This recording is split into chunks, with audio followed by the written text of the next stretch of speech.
बिस्मिल्लाहिर्रहमानिर्रहीम। अस्सलामुअलैकुम प्यारे बच्चों, कैसे हो? उम्मीद करती हूँ खैरियत से होगे।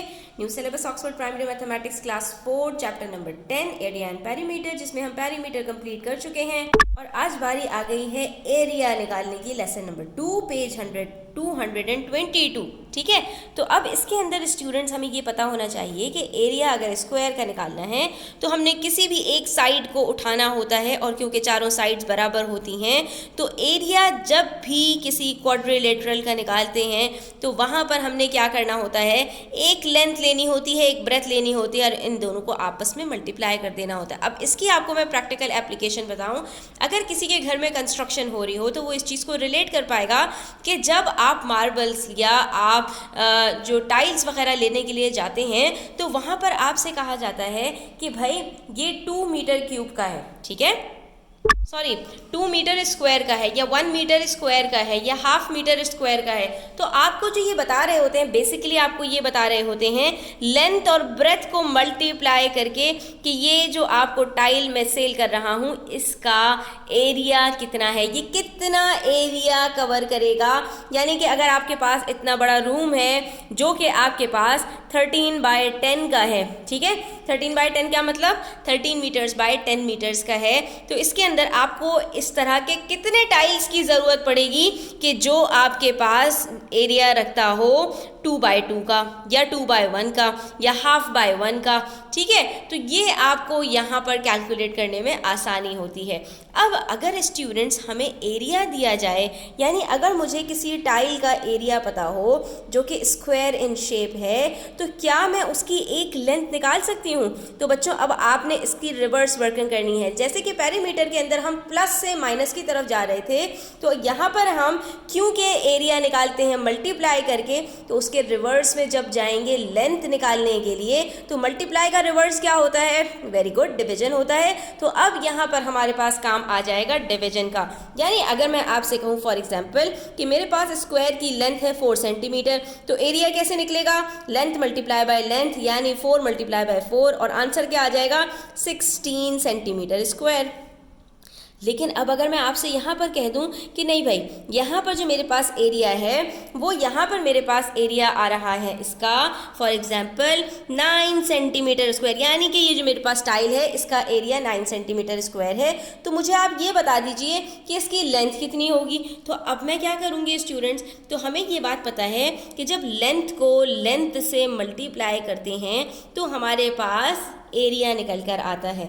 तो अगर मैं यहाँ पर अपनी एरिया से लेंथ कैलकुलेट करने की कोशिश करूँ तो ऐसे में मुझे स्टूडेंट्स क्या करना पड़ेगा, कोई ऐसा नंबर तलाश करना पड़ेगा कि मैं उसको उसी से मल्टीप्लाई करूँ तो मेरे पास ये आंसर आ जाए। अब इसके लिए मैं आपको यहाँ पर एक ट्रिक बताती हूँ स्टूडेंट्स, और वो ट्रिक ये है कि आपने यहाँ पर कुछ स्क्वायर्स याद करने हैं, ज़्यादा नहीं, बस आपने 10 नंबर्स के स्क्वायर्स याद करने हैं स्टूडेंट्स, ठीक है। तो मैं सबसे पहले आपको बता दूं 2 का स्क्वायर क्या होता है, 2 2s are 4। तो अगर किसी का एरिया 4 सेंटीमीटर स्क्वायर या 4 मीटर स्क्वायर है तो इसका मतलब है उसकी लेंथ कितनी होगी? 2 सेंटीमीटर स्क्वायर या 2 मीटर स्क्वायर। लेकिन 9 किसका स्क्वायर होता है? 3 का। 3 multiply by 3 is 9, 4 multiply by 4 is 16, 5 multiply by 5 is 25, 6 multiply by 6 is 36, 7 multiply by 7 is 49, 8 multiply by 8 is 64, 9 multiply by 9 is 81 और 10 मल्टीप्लाई बाय 10 इज 100।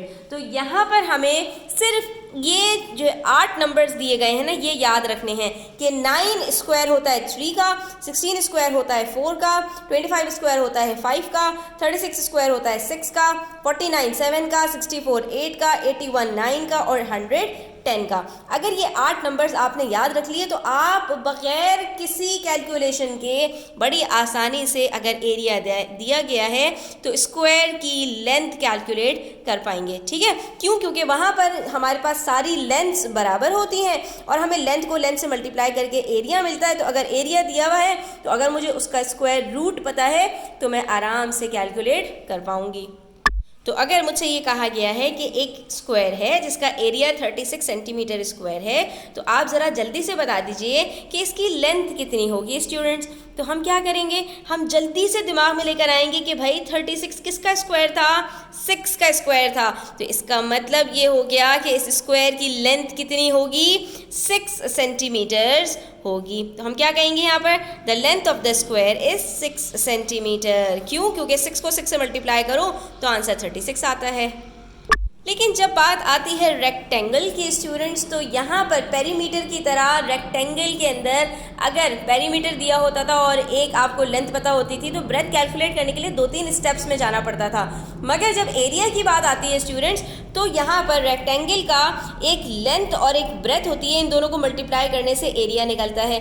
तो जब आपको एरिया गिवन होगा और कोई एक लेंथ या ब्रेथ गिवन होगी और दूसरी चीज़ फाइंड आउट करनी होगी, तो इसमें आपको सिंपल ये करना होगा कि जो एरिया गिवन है इसको आपने डिवाइड कर देना होगा जो भी लेंथ या ब्रेथ दी गई है उससे।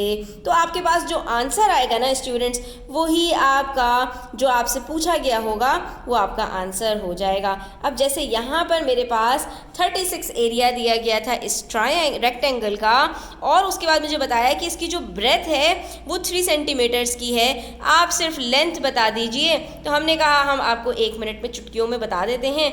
यहाँ पर हमने इसको डिवाइड किया और हमारा आंसर आ गया 12 सेंटीमीटर्स। तो हमने कह दिया कि भाई हमारे पास यहाँ पर जो लेंथ है वो कितनी है, 12 सेंटीमीटर्स। इसके अंदर कोई 2 स्टेप्स में नहीं जाना, कोई लंबी कैलकुलेशंस नहीं है, सिर्फ छोटा सा डिवीजन करना है साइड में जाकर और आपके पास आंसर आ जाएगा। ठीक है स्टूडेंट्स, तो आई होप आपको क्लियर हो गया होगा। स्टिल कोई भी क्वेश्चन हो, क्वेरीज हो, कमेंट सेक्शन में आप पूछ सकते हैं।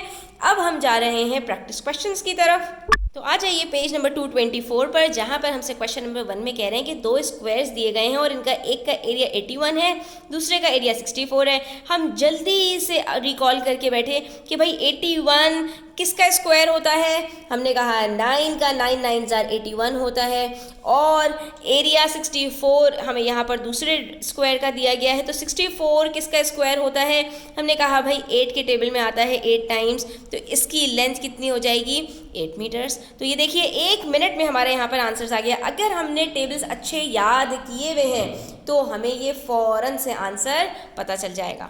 उसके बाद स्टूडेंट्स हमारे पास क्वेश्चन नंबर 2 के अंदर यहाँ पर रेक्टेंगल्स दिए गए हैं, एरिया बीच में लिखा हुआ है और कोई एक लेंथ या ब्रेथ बताई गई है। एरिया अगर 15 सेंटीमीटर है और लेंथ 5 सेंटीमीटर है, तो 5 के टेबल में 15 कब आता है, 15 को डिवाइड करके देख लो यहाँ पर, 5 3 15, तो ब्रेथ कितनी हो जाएगी, 3 सेंटीमीटर्स। लेकिन अगर एरिया आपको दिया गया है 36 और एक लेंथ 9 मीटर्स है, तो क्या करेंगे, 36 में से डिवाइड करके देख लेते हैं 9 को। 9 के टेबल में 36 कब आता है, 9 4 36, तो इसकी ब्रेथ कितनी निकल आई हमारे पास, 4 मीटर्स। ठीक है, सॉरी लिखने में गलती हो गई यहाँ पे स्टूडेंट्स, ये 4 है। ठीक है, और उसके बाद फिर हमारे पास है 77 मीटर स्क्वायर और हमें एक ब्रेथ बताई गई है 7 मीटर्स। तो 7 के टेबल में 77 कब आता है, ये तो सब बच्चों को बचपन से आता है, 7 11 ज़ा, तो यहाँ पर हमारे पास लेंथ 11 मीटर्स निकल आई। लेकिन अगर 34 है और यहाँ पर मीटर हमें 4 दिए गए हैं, तो ज़रा इसकी निकाल कर देखते हैं, क्योंकि 34 के टेबल में 4 के टेबल में 34 तो आता नहीं है। तो यहाँ पर हमारा आंसर क्या आएगा स्टूडेंट्स, हम यहाँ पर डिवाइड करके देख लेते हैं। 4 के टेबल में 4 8 ज़ा 32 आता है, जब हमने माइनस किया तो बच गया यहाँ पर 2। तो हम यहाँ पर क्या करेंगे, जो अभी हम सीख कर आए हैं, डेसिमल लगा देंगे और ये बन जाएगा 0। तो ये हो गया 24 5 ज़ा 20, और यहाँ पर ये कम्प्लीटली सॉल्व हो गया। तो हमारी लेंथ क्या निकल आई स्टूडेंट्स, 8.5 मीटर्स। इस मर्तबा होल नंबर में आंसर नहीं आया, डेसिमल में चला गया, लेकिन कोई बात नहीं, हम डेसिमल्स तो सीख चुके हैं ना, उसमें कोई मसले वाली बात नहीं है। यहाँ पर हमारे प्रैक्टिस क्वेश्चंस भी कंप्लीट होते हैं। आई होप स्टूडेंट्स कि ये आपको समझ में आ गए होंगे। तो वीडियो अच्छी लगी हो तो लाइक कीजिएगा, अपने फ्रेंड्स के साथ शेयर कीजिएगा, चैनल सब्सक्राइब कर लीजिएगा, अपना ख्याल रखिएगा। अल्लाह हाफिज़।